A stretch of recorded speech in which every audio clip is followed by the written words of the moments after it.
एक बार फिर आप सभी का स्वागत है मेरे चैनल पढ़ा दे भाई में। अगर अभी तक आपने मेरे चैनल को सब्सक्राइब नहीं किया है तो पहले प्लीज़ मेरे चैनल को सब्सक्राइब कर लीजिए। तो मैं आज लेकर आया हूँ आपके लिए फ्लूइड मैकेनिक्स चैप्टर नंबर 1 का प्रॉपर्टीज़ ऑफ फ्लूइड से पार्ट नंबर बी, जो कि रह गया था। पार्ट ए के लिए आप वीडियो को डिस्क्रिप्शन में जाकर उसे चेक कर सकते हैं। तो अभी कंटिन्यू करते हैं properties of fluid part B video lecture को। तो सबसे पहले समझने की कोशिश करते हैं Newton's law of viscosity. Newton law of viscosity क्या है? If a shear stress tau on a fluid element layer is directly proportional to the rate of shear strain. Actual में क्या है, न्यूटन लॉ ऑफ विस्कोसिटी का statement कहता है कि जो भी शियर स्ट्रेस एक्ट हो रही है किसी भी फ्लूइड एलिमेंट लेयर पर, वो डायरेक्टली प्रोपोर्शनल होगी किसके? रेट ऑफ शियर स्ट्रेन के। ठीक है, तो मैं लिख सकता हूँ this implies tau directly proportional to du over dy।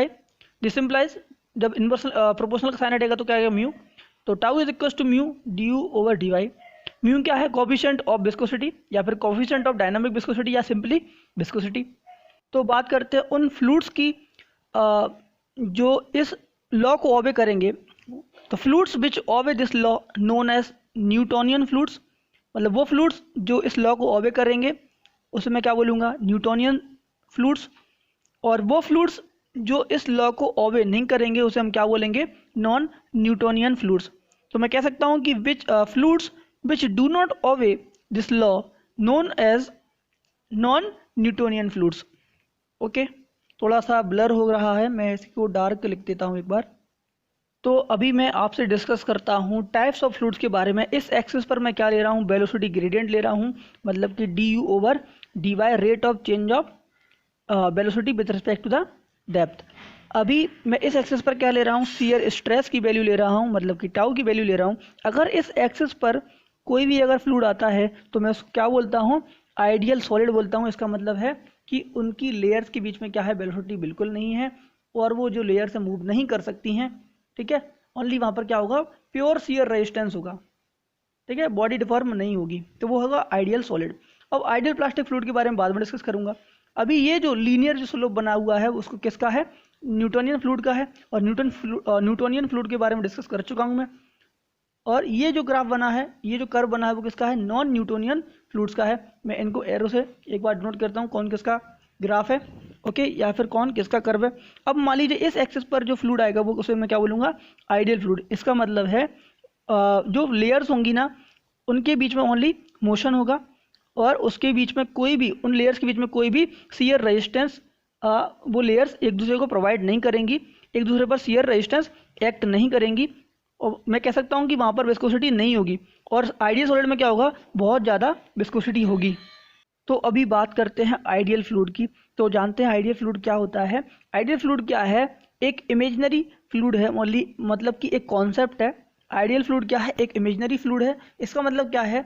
ऐसा फ्लूइड जिसको कंप्रेस ना किया जा सके, मतलब इनकम्प्रेसिबल नेचर का होगा और जिसमें कोई भी विस्कोसिटी मौजूद नहीं होगी, कोई भी शियर रेजिस्टेंस जो लेयर के बीच में होगा वो अवेलेबल नहीं होगा। तो इमेजिनरी फ्लूइड है और क्या है? इनकम्प्रेसिबल नेचर का है और इसमें कोई विस्कोसिटी नहीं है। जो भी फ्लूइड अभी मौजूद हैं उनमें कुछ ना कुछ विस्कोसिटी तो अवेलेबल है। तो मैं कह सकता हूँ कि all fluid exist have some viscosity. अभी हम डिस्कस कर लेते हैं रियल फ्लूइड के बारे में। ठीक है, तो जानते हैं रियल फ्लूइड्स क्या हैं। तो रियल फ्लूइड्स वो फ्लूइड होते हैं जो पॉसेस करते हैं विस्कोसिटी। रियल फ्लूइड्स वो फ्लूइड होते हैं जो जिनमें कुछ ना कुछ विस्कोसिटी होती है। ठीक है, in actual practice all fluids are real fluids. जितने भी फ्लूइड्स है ना एक्चुअल प्रैक्टिस में जितने भी फ्लूइड्स है ना वो कैसे हैं? रियल फ्लूइड्स हैं। अभी जितने भी फ्लूइड मौजूद हैं वो सभी कैसे हैं? रियल फ्लूइड्स हैं। ठीक है, क्योंकि उनमें कुछ ना कुछ विस्कोसिटी तो होगी। तो अभी हम बात कर लेते हैं आइडियल प्लास्टिक फ्लूइड की। तो आइडियल प्लास्टिक फ्लूइड क्या है? तो अभी हम डिस्कस करते हैं आइडियल प्लास्टिक फ्लूइड के बारे में।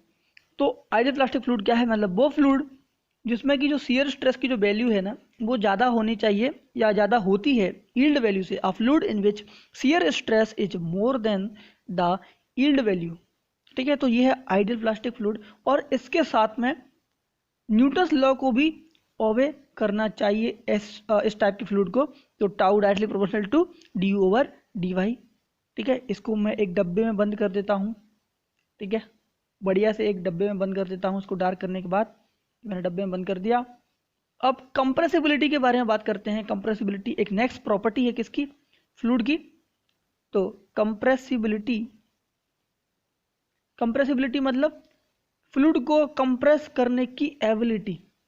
तो ये जो है ना reciprocal to the bulk modulus of elasticity, जिसको हम डिनोट करते हैं कैपिटल के से। तो कंप्रेसिबिलिटी क्या है, reciprocal of the bulk modulus of elasticity, capital के से डिनोट करता हूं। तो कंप्रेसिबिलिटी बराबर क्या हो जाएगा, compressibility is equal to 1/k। तो बल्क मॉडुलस बराबर क्या है, बल्क मॉडुलस ऑफ इलास्टिसिटी क्या है, कैपिटल के बराबर normal stress to the volumetric strength, ऐसा भी कह सकता हूं, या फिर कंप्रेसिव स्ट्रेस के कारण जो वॉल्यूमेट्रिक स्ट्रेन आई है, मतलब जो वॉल्यूम में चेंज आएगा। ठीक है, ये जो वॉल्यूमेट्रिक स्ट्रेन होगा हो सकता है कंप्रेसिव स्ट्रेस के कारण, अगर वॉल्यूम अगर घट रहा है तो नेगेटिव आ सकती है। तो अभी हम डिस्कस करते हैं सरफेस टेंशन के बारे में। सरफेस टेंशन को एक ग्रीक लेटर सिग्मा से मैं डिनोट करूंगा। तो एक्चुअल में ये क्या है, टेंसाइल फोर्स एक्ट कर रहा है किस पर, on the surface of a liquid in contact with a gas. Tensile force किस पर एक्ट कर रहा है, उस सरफेस पर, लिक्विड की उस सरफेस पर, या फिर लिक्विड की सरफेस पर जो किसके साथ में कांटेक्ट में है, किसी गैस के साथ में कांटेक्ट में है। या फिर मैं कह सकता हूं कि टेंसाइल फोर्स एक्ट कर रहा है on the surface between two immiscible liquids, मतलब कि दो ऐसी लिक्विड्स जो मिक्स नहीं हो सकती हैं, तो उनके बीच में जो कांटेक्ट सरफेस आएगी ना, दो ऐसे लिक्विड्स जो कांटेक्ट में है, जो मिक्स नहीं हो सकते, तो उनके कांटेक्ट पर जो सरफेस होगी, जहां पर वो मिक्स नहीं हो रहे हैं एक दूसरे से, उसे मैं क्या बोलूँगा, कांटेक्ट सरफेस। तो उस कांटेक्ट सरफेस पर क्या लग रहा होगा, टेंसाइल फोर्स लग रहा होगा। ठीक है, और ये जो कांटेक्ट सरफेस है वो किस प्रकार बिहेव करेगी, एक मेम्ब्रेन अंडर टेंशन की तरह बिहेव करेगी। तो सिग्मा बराबर मैं कह सकता हूँ कि force per unit length Newton पर मीटर, ये एसआई यूनिट इसकी हो जाएगी सरफेस टेंशन की। तो थोड़ा सा इसका फिनोमिनन समझ लेते हैं, कैसे सरफेस टेंशन एक्ट करती है और कैसे हमें एक थिन फिल्म दिखती है। तो मान लीजिए ये एक फ्री सरफेस है, किसी भी लिक्विड की फ्री सरफेस है। ठीक है, ये एक मॉलिक्यूल है बी, इसमें बराबर बराबर इधर उधर डायरेक्शन में प्रेशर लग रहा है। ठीक है, और एक जो वाला मॉलिक्यूल है कहीं बीच में, ठीक है, जो कि कंप्लीटली डिस्पर्स है, कंप्लीटली इमर्स्ड है। ये मॉलिक्यूल बिल्कुल बीच वाला मैंने एक ले लिया है। ओके, तो ये है कुछ लिक्विड भरा हुआ है बढ़िया तरीके से, और ऊपर साथ साथ मैं कोई गैस दिखा देता हूँ। अगर या तो बीच में अगर पानी हुआ तो ऊपर मैं एयर मान लूँगा। ठीक है, लिक्विड के साथ में क्या, लिक्विड की जो सरफेस हो किसके कांटेक्ट में हो, गैस के कांटेक्ट में हो। तो देखो कहना क्या चाहता हूँ मैं, जो ए नंबर का जो मेरा बीच वाला जो मॉलिक्यूल है, उस पर जो नेट रिजल्टेंट जो फोर्स होगा ना, वो क्या होगा, 0 होगा। ठीक है, और जो नेट रिजल्टेंट जो फोर्स होगा मॉलिक्यूल बी पर, वो कैसा होगा, डाउनवर्ड होगा। तो बी पोजीशन पर काफ़ी सारे ऐसे मॉलिक्यूल्स होंगे जिनका रिजल्टेंट जो फोर्स होगा वो कहाँ होगा, डाउनवर्ड होगा। इसीलिए मैं कह सकता हूँ जो फ्री सरफेस होगी वो किस में होगी, टेंशन में होगी। ठीक है, मान लीजिए ऊपर गैस है, गैस अगर नीचे अगर मैं वाटर ले रहा हूँ तो ऊपर एयर मान लेता हूँ। ठीक है, तो जो हमें सतह दिखेगी वो हमें फ्री सरफेस दिखेगी, या फिर मैं कह सकता हूँ कि कॉन्टेक्ट सरफेस दिखेगी। लिक्विड और गैस के बीच में जो सरफेस दिखेगी वो कैसी है, कॉन्टेक्ट सरफेस। तो ये दोनों जो लिक्विड है या फिर लिक्विड और गैस है वो मिक्स नहीं हो रहे हैं। तो that is why free surface act like a very thin film under tension. तो इसी प्रकार से मैं मान रहा हूँ कि जितने अगर ऐसे बी पोजीशन में जितने भी मॉलिक्यूल्स हैं उस पर अगर नेट जो रिजल्टेंट फोर्स है वो अगर डाउनवर्ड डायरेक्शन में है, तो मैं कह सकता हूँ कि एक जो फ्री सरफेस है वो कैसे एक्ट करेगी, वेरी थिन फिल्म की तरह काम करेगी। जो कि टेंशन में होगी, या फिर मैं कह सकता हूँ कि elastic membrane under tension. Okay, हाँ तो अभी बात करते हैं surface tension on a liquid droplet. ठीक है, तो किसी पानी की बूंद की या फिर किसी लिक्विड की ड्रॉप के ऊपर क्या सरफेस टेंशन रहेगा। मैं मान लेता हूँ कि सिग्मा बराबर क्या है, सरफेस टेंशन ऑफ लिक्विड, उस लिक्विड की सरफेस टेंशन है सिग्मा। स्मॉल पी बराबर क्या है, pressure intensity inside the droplet, droplet के अंदर जो प्रेशर की इंटेंसिटी होगी, ये जो प्रेशर की इंटेंसिटी है आउटसाइड प्रेशर से ज़्यादा है, मतलब in excess of outside pressure intensity, मतलब बाहर की प्रेशर की इंटेंसिटी कितनी वैल्यू ज़्यादा है, वो स्मॉल पी है, वो क्या है, pressure intensity inside the droplet. Small D बराबर मान लेता हूँ कि डाया ऑफ ड्रॉपलेट है। ठीक है, तो यहाँ पर एक मैं ड्रॉपलेट ले लेता हूँ जिसको मैं 2 पार्ट्स में कट कर लेता हूँ, इक्वल पार्ट्स में कट कर लेता हूँ ड्रॉपलेट को। ठीक है, तो उसका फर्स्ट हाफ मैं इधर देख लेता हूँ कैसा बनेगा। फर्स्ट हाफ इसकी सरकमफेरेंस पर क्या एक्ट कर रही होगी, इसकी पर यूनिट लेंथ पर, सरकमफेरेंस की पर यूनिट लेंथ पर सिग्मा एक्ट कर रही है। तो एक ये सरफेस टेंशन का डायग्राम बना लिया। ठीक है, कट करने के बाद अभी मान लो दूसरा वाला जो कट हाफ है, इनसाइड प्रेशर मैंने इस पर देख लिया है, प्रेशर फोर्सेस। तो एक्चुअल में कैसे मैं रिलेशन निकालूंगा, दो प्रेशर फोर्सेस को या फिर सरफेस टेंशन फोर्स को मैं इक्वेट कर दूंगा प्रेशर फोर्स से। ठीक है, सिंपल प्रेशर बराबर फोर्स पर यूनिट एरिया, तो प्रेशर फोर्स बराबर क्या हो जाएगा, फोर्स इनटू एरिया, या फिर सिग्मा बराबर क्या होता है मेरा, फोर्स पर यूनिट लेंथ। अगर फोर्स निकालना है तो सिग्मा इनटू लेंथ कर दूंगा। ठीक है, यहाँ पर लेंथ क्या हो जाएगी, पाई डी, मतलब कि पेरीमीटर सॉरी सरकमफेरेंस पाई डी हो जाएगी। तो ये एक्चुअल में क्या है, फोर्स है, सरफेस टेंशन फोर्स को मैं इक्वेट कर रहा हूँ प्रेशर फोर्स से। ठीक है, P into pi by 4 D square. तो मेरा जो नेट जो रिलेशन आया वो क्या है, P is equal to 4 sigma upon D, इसको आप याद रखिएगा। तो अभी बात करते हैं surface tension on a hollow bubble. कोई भी होलो बबल पर क्या सरफेस टेंशन रहने वाली है, या फिर होलो बबल बोलूँ या मैं बोलूँ सोप बबल, पानी का साबुन का बुलबुला। Surface tension on a hollow bubble और सोप बबल, मैं यहाँ पर एक बार मेंशन और कर देता हूँ, और सोप बबल, क्लियर। तो एक्चुअल में जो पानी सॉरी साबुन का जो बुलबुला होगा या फिर कोई भी लिक्विड का अगर बबल होगा, तो उसमें ना दो सरफेस कांटेक्ट में होंगी, एयर या फिर गैस के, एयर या फिर गैस के। अगर पानी का है तो एयर एयर, सॉरी साबुन का है तो एयर एयर, एयर अंदर भी होगी और बाहर भी होगी। तो दो तरह से जो दो सरफेस होंगी ना वो कांटेक्ट में होंगी। ठीक है, two surface contact with liquid film, liquid film के साथ में क्या होंगी, दो सरफेस कांटेक्ट में होंगी, चाहे बाहर दोनों तरफ गैस हो या दोनों तरफ एयर हो। ठीक है, बीच में लिक्विड पानी भी हो सकता है।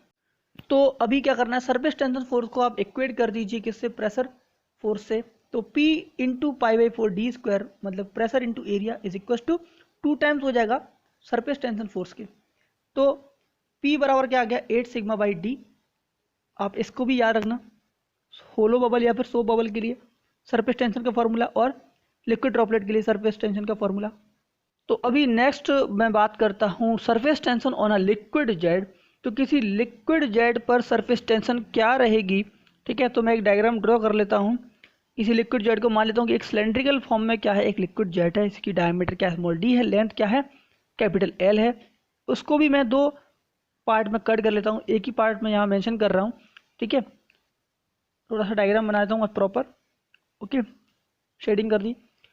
तो मैं मान लेता हूँ कि इसकी जो लेंथ है उस पर क्या लग रही है, सरफेस टेंशन लग रही है। तो प्रेशर फोर्स बराबर P into L into D. तो L इंटू डी क्या है यहाँ पर, सरफेस एरिया जिस पर इनसाइड प्रेशर एक्ट कर रहा है। तो प्रेशर फोर्स क्या हो गया, P into L into D. इसको मैंने इक्वेट कर दिया किससे, सरफेस टेंशन फोर्स से, सिग्मा इंटू 2L। तो 2L लेंथ पर क्या है मेरा, सरफेस टेंशन एक्ट कर रहा है। तो स्मॉल p बराबर मेरा क्या आ गया, 2 सिग्मा बाई डी। तो इसको भी याद रखना, surface tension on liquid jet क्या हो जाएगा, p is equal to 2 sigma by D. तो अभी मैं डिस्कस कर लेता हूँ कैपिलरिटी के बारे में।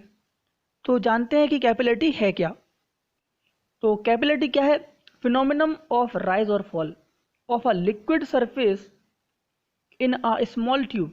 मैंने क्या बोला कि फिनोमिनम ऑफ राइज और fall of a liquid surface, मतलब किसी भी लिक्विड सरफेस का राइज और फॉल होने का फिनोमिनम। लेकिन किस में राइज और फॉल होगा, वो लिक्विड सरफेस किसी स्मॉल ट्यूब में relative to the adjacent general level of liquid.